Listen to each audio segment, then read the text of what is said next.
Hello and welcome to another edition of AttractWell Office Hours. I'm Coach Ashley, and today I have Julie with me. Hey, Julie. Hi, everyone. So today we are going to be getting into some summer auditing. So we are nearing the close of the third quarter of the year, and it's a great time to take a look at a few systems in your business. Make sure that they're running optimally, that you have things in place that you want so that you can close out the year strong going into the final quarter of the year. So we're going to go into what some of these systems are that we recommend that you check out and optimize, and we'll talk about what that looks like if you want to perform those actions inside of AttractWell. By the way, if you aren't familiar with AttractWell, hi, welcome. We love to have you here. We are here every Thursday at 2 p.m. US Eastern Time. And these live trainings are an opportunity for you to get to know our system better. And of course, just to learn smarter business practices. We are really all about simplifying the work that you do in an era where there's so many bits and bobs that you can add to your business to nickel and dime yourself to death and to, of course, spread your attention and your focus out super, super thin. At AttractWell, we really believe in helping you to create depth through simplicity. And of course, with you being able to have your business hosted entirely on a single platform that has your website, all of your exposure, your blogs, everything that you need for people to find you, and then all of your conversion tools and the tools that you use to serve your clients all in one place. You really just have one place to go with an awesome team to support you. Julie is actually who you will often meet if you send in an email to us. We are a team that really believes in helping you do the great work that you're put here to do. So if you're new here, welcome. I hope that you'll join us for future live sessions as well. So Julie and I are going to pop out a video and get into today's content, and we'll come back to join you here in just a bit. In the meantime, say hello in the chat. Let us know where you're coming in from and what you do. What were you put here to do? What kind of work do you do? And who are your clients?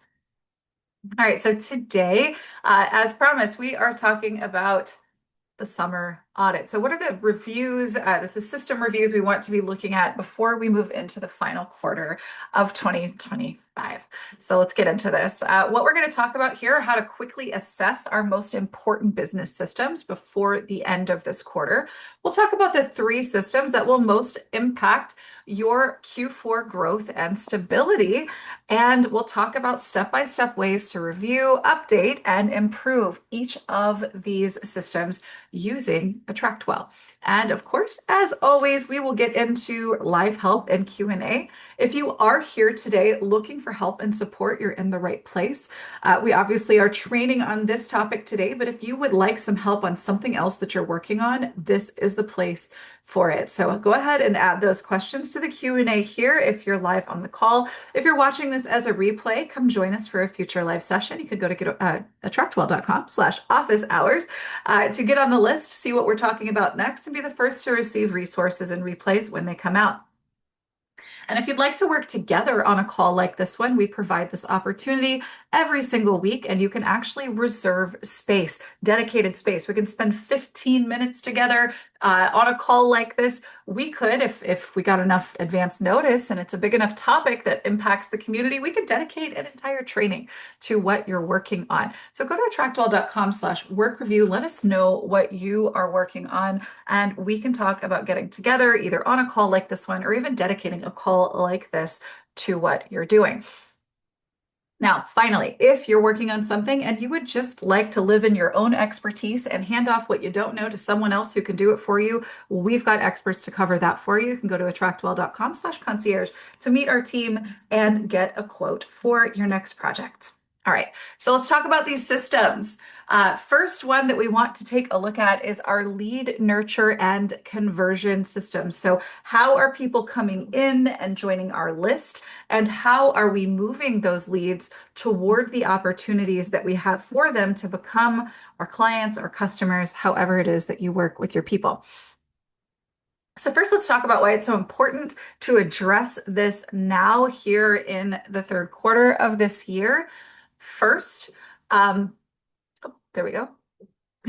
First, the summer, right? In the summer, what we tend to often do is get out, right? We go and we do things. We have expos. Maybe we present. We go to networking meetings. We go to conferences, events, etc. And we often have a lot of new people, right? A lot of new interest. Similarly, depending on the vertical that you may operate in, the people that you want to be attracting may be paying a little closer attention to their social media channels during the summer because they maybe have a bit less to do. They have a lighter workload and they are paying more attention to what you have to say there, right? So if you are generating leads here in this quarter, as I hope you are in every quarter, we want to make sure that they are warm and that they're staying engaged because typically a lot of us really like to offer deals and launches in the final quarter of the year, whether that be related to the holidays, related to the new year, right? We really like to quite often push at the end of the year for a strong close. And in order for us to really be able to facilitate that movement and that momentum, we've got to make sure that the list we have is active, that it's engaged, that it's clean, that it's running, that it's working before we even enter that final quarter of the year. So here's what we're going to do to get this piece done. First, we need to pull our most recent leads and check. Are they receiving follow-up? Have they received any follow-up from you in the last couple of weeks, right? We want to make sure that these are people who are engaging with you. We can then review open and click rates for your last 3 to 5 broadcasts. Are people engaging with what you're putting out there? Do we need to maybe kind of take a moment and reflect and see that we might want to adjust our copy that's going into our subject lines, right? The subject matter that we're discussing for our list are these things that really seem to be garnering interest. And then I want you to read through the first 3 emails of your initial nurture sequence. Now, if you have a funnel, this would be the first 3 messages of your campaign, right? So if someone is opting in to get a free thing off of your website, they are going to be receiving at least 1 email that's going to give them what they asked for. And then ideally, there are going to be some subsequent emails there as well. We want to make sure that these emails are still in alignment with what we're currently offering, right? Because a lead magnet is something that can get people onto your list. But if that lead magnet isn't well aligned with what you're currently selling, then you're basically getting leads that are not leads for the offer that you're making right now, right? These things need to be connected. We also want to make sure that we're testing all of our links and forms, making sure that they're going to the right place, that they're applying the right tags so that we're segmenting our list correctly. Now, what does this look like in AttractWell? So the first thing we're going to do is we're going to filter our contacts for our leads, and we're going to exclude our client tags, and we're going to see who is active within the last 14 days. Then we're going to review our message stats for open and click-through rates, and then consider maybe offering a new lead magnet or adjusting how we present our lead magnet so that it's aligned with what we know we're going to be offering in Q4 and in those list segments. So let's go take a look at this real quick. The first thing we're doing here is filtering our contacts for our leads tags. Now, what this will look like for you is you're going to go to your contacts here. Actually, oops, let me get into an account that I can actually show you guys. Forgive me. All right, here we go. We're going to go into our contacts, and then we're going to go into filters. And here, whatever lead tags that you have, these might be really anything that's associated with the landing pages that you are currently promoting, right? So maybe these blood sugar tips is something that I'm currently offering. Maybe I also have just a leads tag. Maybe I also have a general mailing list tag for people who opted into other things in the past. So these are all of the sources for my leads currently. And I'm going to exclude any of my client tags. So if I've got a client tag there, I can filter those out. And down here under more filters, I can actually look here and say, I want to find the people who are active within the last 14 days, right? And these can be people who are opted into email, yes or no, text, yes or no, or either, or app notifications. I'm just going to leave all of these with either and click filter. Right now, this obviously, because this is a dummy account, this doesn't have anyone there. But what you would want to be looking for here, let me just adjust these filters so that I can find uh, at least one contact.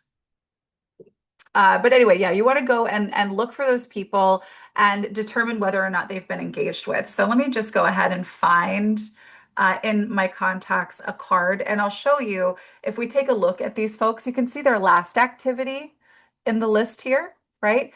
And what they did in that case, right? You can actually go back and see in within the last 14 days, have you followed up with them, right? So we would actually go and we would find this person, we would see when the last action was that we took. This was almost 3 weeks ago. So perhaps I need to go and do something else here, right? So go and check with those leads that you've got in your system. Are they receiving anything from you? In this case, it looks like that they're not only well, they're not opening, right? These aren't being received and they actually aren't even being opened either because you will see icons here. So this is where you could go and troubleshoot and maybe figure out whether or not they're applied on the correct campaigns. Are they getting the right ones? Are they in the right places? Right. So that is our first thing. We want to look for our most recent leads and just make sure that they are getting the right stuff, that they're opening, and then actually going through and double checking if you are seeing a potential issue there to see if there are some changes that need to be made. Now, the next thing we're going to do is go to our messages to review stats for open and click-through rates on our most recent broadcast. So that's going to be our scheduled and sent here. You can find your delivery statistics right here. Obviously, this is a dummy account. I hope you have much better numbers than you see here, but you'll be able to actually go in here and see the percentage delivered, opened, clicked, etc. that will allow you to get some insights into what's working, right? So if you're getting, as a general rule, when you send broadcasts out to a list,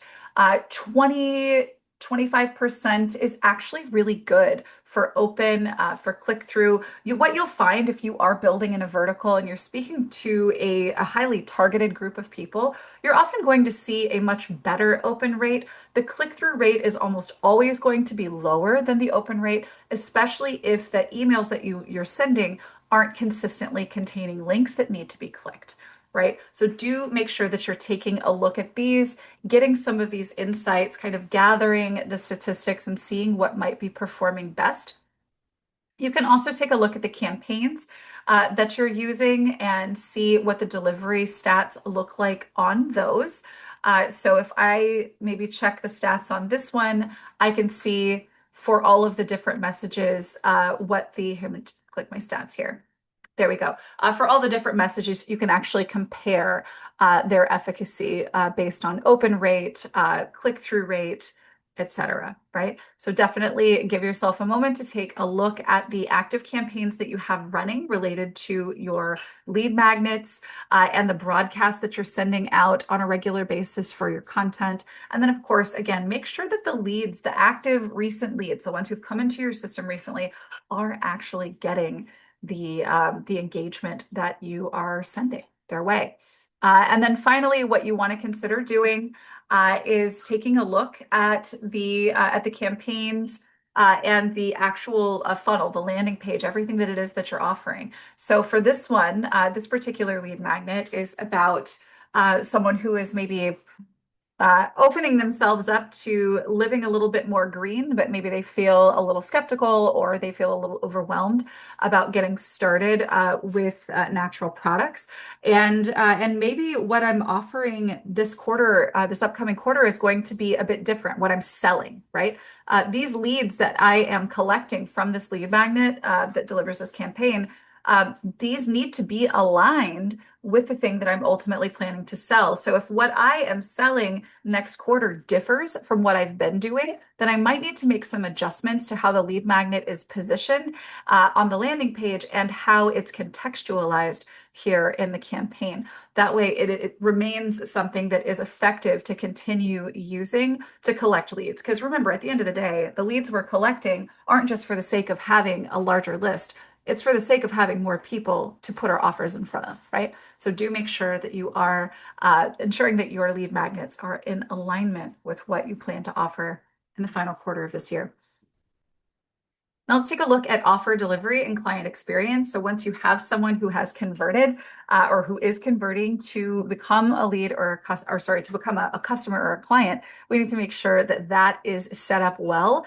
This matters right now, of course, because Q4 is often one of the busiest buying seasons of the year. This is where a lot of us will perhaps offer things to help optimize the new year when people are keeping their resolutions top of mind or they're starting to think about those things.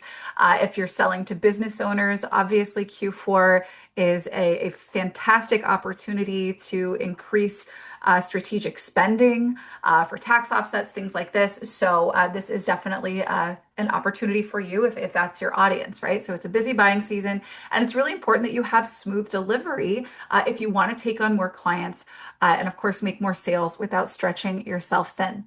So the audit steps for this are to make a real or a test purchase, right? How many clicks is it taking for them to go from payment to access? So for instance, if someone is purchasing a course from you that's in a vault, then they are going to be on a sales page or perhaps a vault checkout page. They'll enter their information. And when they click through, what happens next, right? If you are using the Vault checkout page, it's very easy to send someone straight to the Vault with the content that they purchased. If you are selling something that's not in a Vault, you'll probably want to send them to a confirmation page that tells them to check their email to get access, right?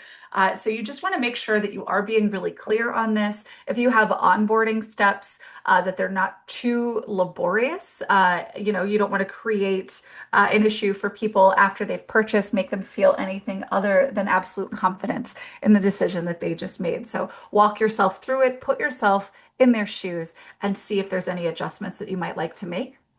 Make sure that you are noting any delays or unclear steps in receiving resources or onboarding emails, right? Making sure that the language you're using is very clear. This is a great opportunity for you to, again, really put yourself in their shoes and really sit from the place that they may be coming from and their understanding, right? Remembering that you are the expert here, and someone who is not an expert might need a little bit of a different approach in terms of how you explain or walk through. Another really powerful move that you could make here is if you have a multi-step process, that you narrate what that looks like in multiple places, right? So after they purchase, for instance, if you do have a lengthy onboarding process, you let them know on a confirmation page what's going to happen next. You share that same information in the email that they receive. If there are steps that they need to take and they're complex in any way, consider using screenshots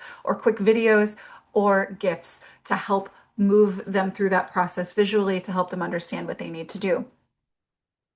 You can also maybe ask a recent client what they found confusing or time consuming in the onboarding process. This is some of the most valuable information that you have access to is real client feedback.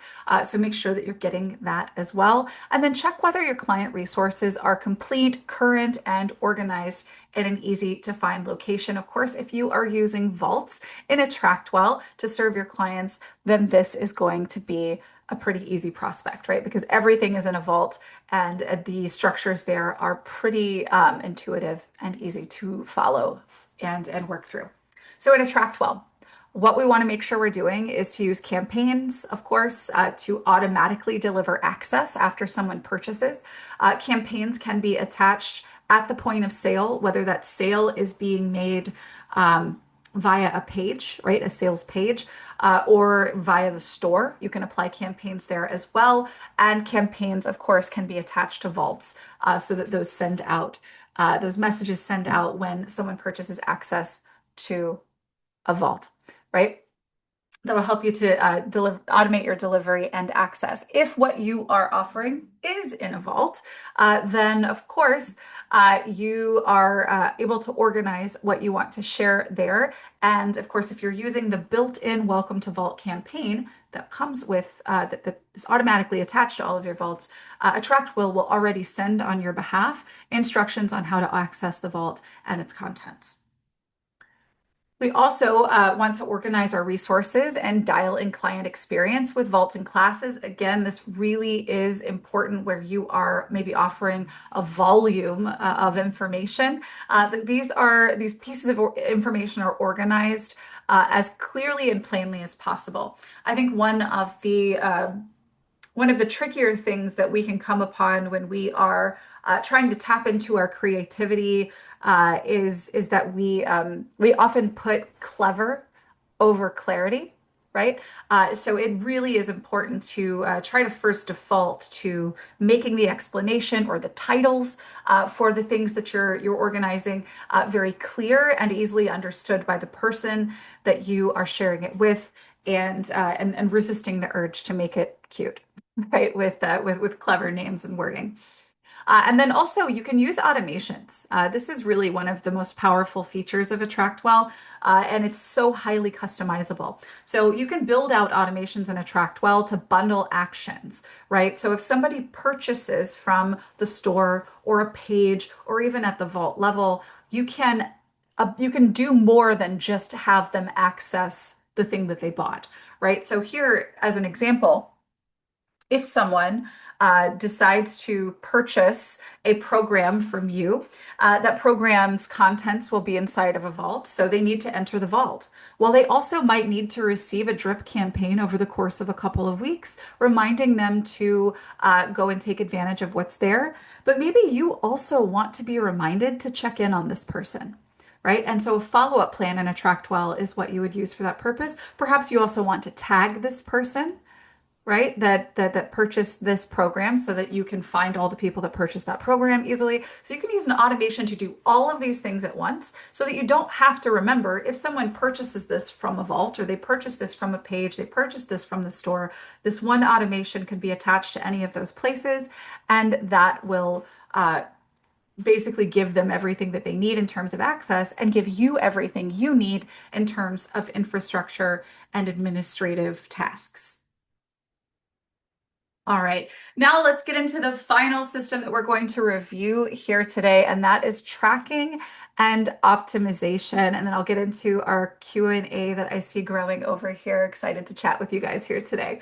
All right, so tracking and optimization matters right now for similar reasons to what we've already discussed, being that we are really looking ahead into what is often the busiest season of the year, both personally and as a business, right? So the data that you have collected or are collecting right now in this third quarter is going to shape what you can focus on to improve your results in the final quarter of the year. So this gives you the opportunity to double down on what has been working and close out the year strong and really clear out any of the mess that might be in the way with things that might be cluttering your business, stuff that's not working that we might need to sunset and move on from, right? So what this looks like for you is first to review your email and page views from the third quarter and ask what content got the most engagement.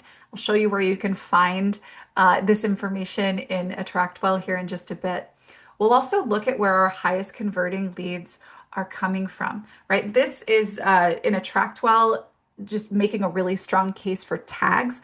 Do make sure always that when you are creating lead generating offers that you have identifying tags attached. So don't just put, for instance, if you have 3 different PDFs that you offer that are slightly different for the audiences that you serve, that you don't just put lead in the tag field, that you put lead and the name of that PDF offer, right? And then you could repeat that for all 3 so that you can actually tell when you go and you see that you have a new client, when you're looking at everybody who's perhaps in that vault or on that fulfillment campaign for that offer, you could go in and see who is tagged with what so that you can actually identify which lead magnets are performing the best for you. You can also assess your closing rates on offers that you're actively marketing and identify one metric that you can improve and one high performing area that you can expand into in the fourth quarter. So in AttractWell, what we'll do here is to review system activity for website and messaging activity and page views. And so in AttractWell, what we're going to do is go over here what is it? Settings, activity down here under my account, activity. There we go. Now this is a dummy account. Let me see if, oh, here we go. Perfect. So you can actually see website activity here. You can see what's happening on these different days, high activity days. You're going to see varying length of time here in terms of how long this data is collected and shown to you. Um, and it's going to be based on the plan level that you have. But yeah, you can see the top page views. There you go. Here's our 55 views on this particular page, which is great. Lead sources are here. You've got campaign tracking if you're using it. So this is a place where you can review that information. But also really importantly, where we're talking about, considering what is getting the highest amount of engagement or where specifically our leads are coming from, we want to go and double check on our landing pages and on our pages if we're using a page form to identify what the tags are, the unique tags are that we're using, right? So this one is 3 steps to master your marketing. And do you see that? I have a tag here that correlates with the name of the offer. Here for this one, again, I have under settings, you can see that here we go. Lead. I do want a leads tag, but I also want to be clear on what the offer was that they came in on. So if you're using that tag there, then what you're able to do is go to your contacts and then to filter. So you can actually go find, actually, matter of fact, what I'll do, and this is a trick to maybe get an idea of your source for conversion. So if I have a campaign that is what is sent to people who purchase, I could go view the contacts on this campaign, and then I could go filter these contacts for people with a tag. So, what is the tag that I want to see? How many of these people came in through this lead magnet? I can filter and you can actually see that there's one. So this is someone who I've sold to and I know their attribution here because of that tag that I filtered for. So you have your system activity, but you also have the ability to go and filter based on how you have segmented your list with those tags. You can also filter your leads that have been active in the last 120 days and compare their tags that are attributed by lead sources. So here again, really similarly to what I just shared with you, I can go back over here to my contacts and I'm going to go over here to filters. And maybe I would just, if I'm using one tag for all to just make sure that I've got all of my leads here, I will put there's my leads tag. I will put my general mailing list tag because people do get moved on to that after they're done with my initial nurture campaigns. I'm maybe using this lead magnet right now, and I am using this lead magnet right now. So I'll filter for all of those leads. Fantastic. And now I could go in and filter further, right? Maybe I just want to find the ones who are on this energy journal one. I can filter for those. All right. I can find the ones that are just from that other lead source. And I can identify those there as well, right? So you can actually go and get some intelligence, get some ideas as to what is working best and compare notes there. You can review your stats for broadcasting campaigns to evaluate your open and click-through rates, similarly to what we did previously. Just go into your messages in AttractWell, and you could take a look at your recent messages that went out, check out those delivery statistics. Obviously, this account isn't sending much, hasn't sent much in the last 120 days, but you would want to go through, take a look at that. And then you could also go and take a look at your campaign stats as well. So if I go again back over here to this one that's attached to a lead magnet that I'm currently offering, I can go here to stats and I can get some idea about how effectively this campaign is performing.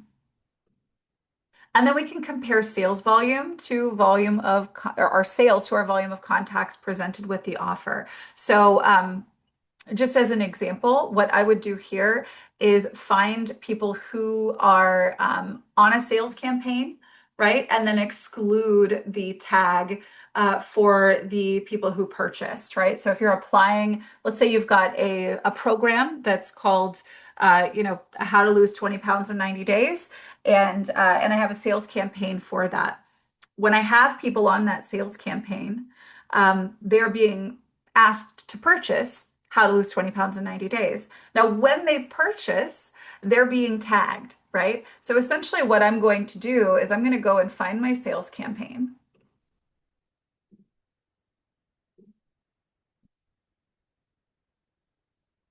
There we go.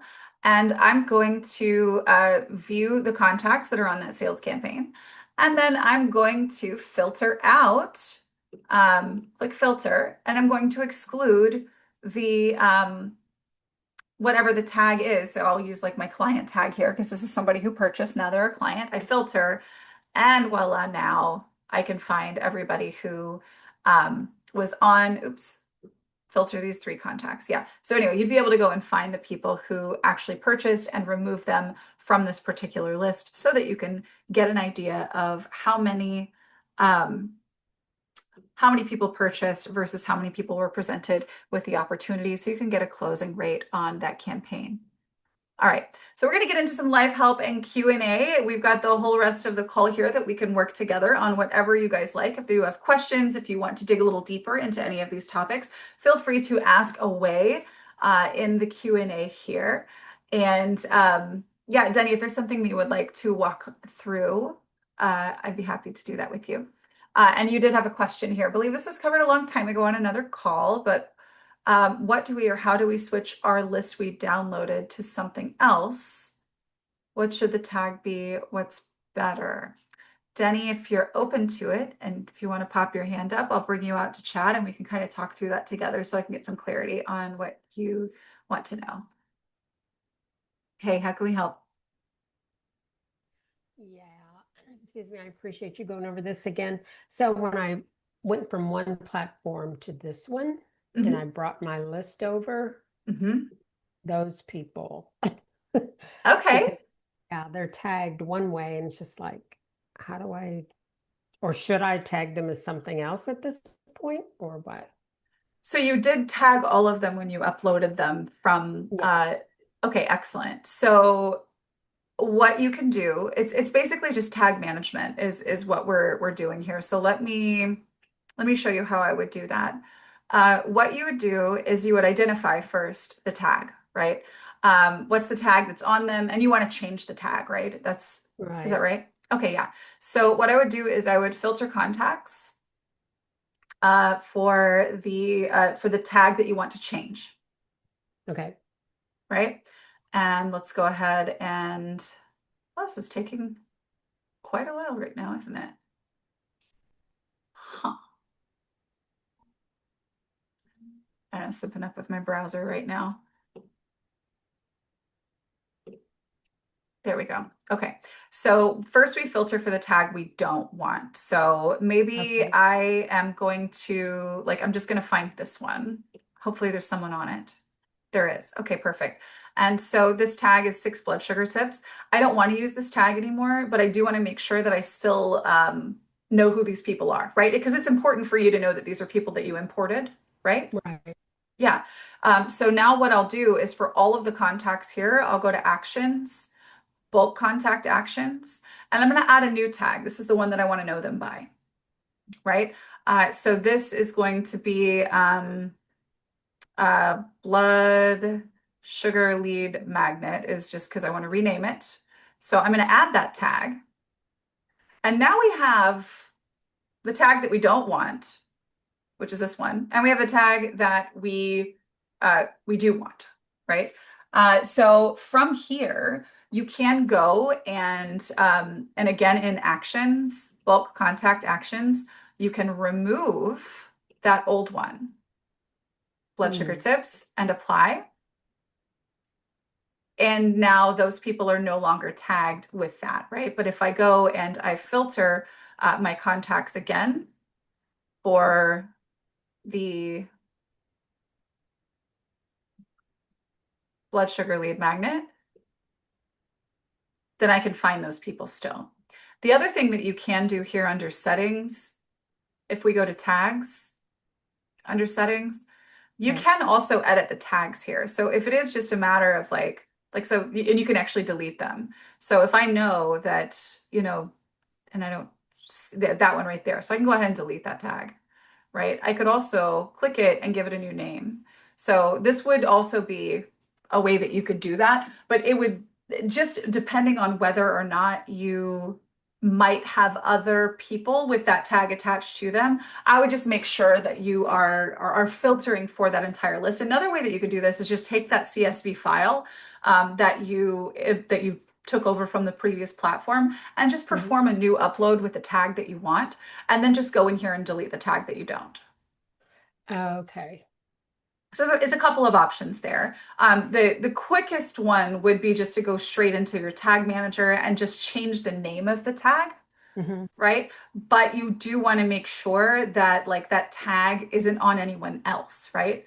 So if there's no likelihood that this tag that you have on this audience is Because misapplied. right now, everyone that I uploaded is uploaded from, uploaded ML, uploaded Uh-huh. mailing list. Okay. Um, but if they haven't interacted with anything else, it's like, well, they're not going to be on another tag. So Right. maybe just changing it to general would be better. It would be, and depending on how long it's been since you communicated with those people, um, Every there. week. Oh, great! Oh, that's fantastic. Yeah, no, if you're connecting with them regularly, then I mean, if it's useful to you to continue being able to identify who you brought over from Hmm. elsewhere, then by all means keep it. But I mean, at some point, Okay. these are just these are your people, and they're the people that you've been communicating with all along, right? Okay. So it's okay to just, I mean, not okay, but it's fine to just leave them on the uploaded list. And as they start interacting, of course, then they're getting newer tags, but at least I can see, oh, yeah, they were on my old list. They didn't do Hmm. anything, you know, on the old Yeah, list and the old platform, but here they're actually engaged. So I can actually right. see that Yeah. information real time. That's right. And I mean, honestly, like in this instance, because you have the ability to filter, there's not any harm in having more historical data than Hmm. not, right? It can look a little busy Okay. when you look at their contact card, but you're the only one that sees that. And so, with having that segmentation available for you to be able to view, then if that's powerful or helpful to you, then by all means, keep it. Okay. Yeah. And having said that, that is true because someone opted in for a lead magnet, I don't know, maybe a month ago.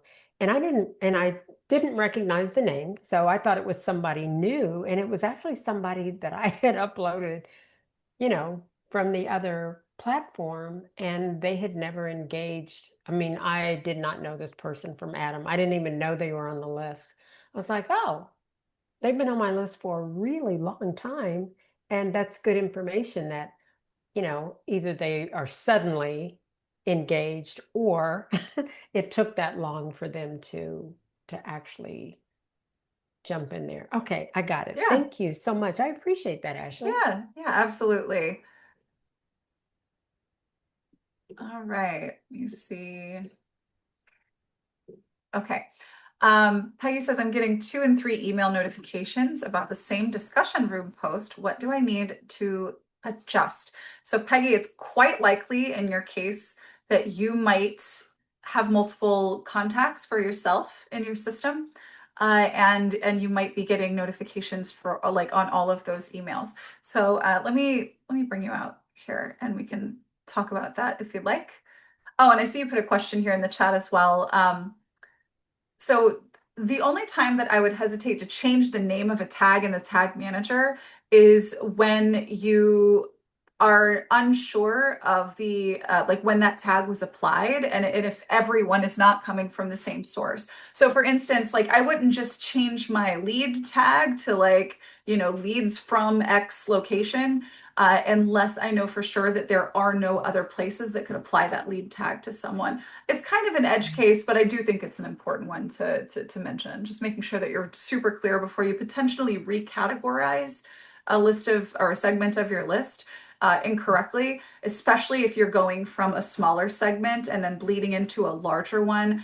If you've just changed a tag and you don't have any other identifier on that contact to let you know that attribution, then you might not be able to go back and like retrieve those people from the bigger pool you just put them into. Does that make sense? It does. Yes. Thank you. Okay. Yeah, for sure.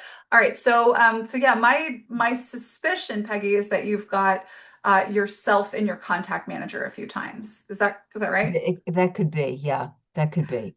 So yeah. So you know what I'll do? That's such a great point. I will go into my contact manager, clean all those up, and see if that fixes it. Yeah, and if you want to, if you want to test anything that's in your member area, you can actually just use your same AttractWell login, the email address, the password, into your own member area to be able to get in there as the admin. Um, Let me Hmm. see. I'm in your account right now, but I'm not showing anything. You're in like four times, maybe more in your Yes, own contacts. So if you're a member of the vaults that you're getting those notifications from multiple of those contacts for yourself, then that could very well be what's happening there. very good. I'll check it out. Thank you. Yeah, sure thing. All right. Any other questions? Would anybody else like to ask before we get going today? If there's anything else you would like to learn, next week we're actually going to be talking about providing automated ways for people to adjust their preferences, their communication preferences with you. So if they like to receive texts or if they prefer not to, emails as well, yes or no. And then if you want to provide ways for people to kind of self-select what they engage with you on. Maybe you've got multiple types of educational resources that people can opt themselves into to stay engaged over time. We'll show you how you can create a highly customized page that allows people to do that on next week's call. So yeah, I'm excited to see our growth going into the final quarter of this year. If you guys have any big plans for launches going into the fourth quarter, let me know. Go over into the Facebook group. We've got an AttractWell Facebook group if you guys aren't a part of it. Let us know that you plan on launching something in Q4, and maybe we could even put together something for you to make sure you've got everything in place ahead of that launch for the end of the year. All right, I hope you guys have a fantastic weekend. We will be back here same time next week. And until then, we'll see you in the inbox and in the Facebook group. Take care, everybody.